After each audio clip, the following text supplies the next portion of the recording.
Open break naman tayo. Tanggalin natin ang 10mm na bolt.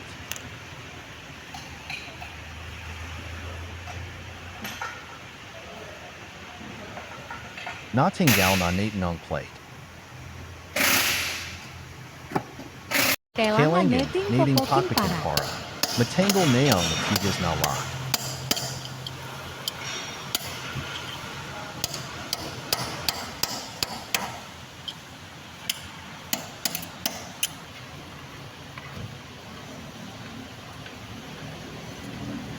Sa wakas natanggal na rin yung lock.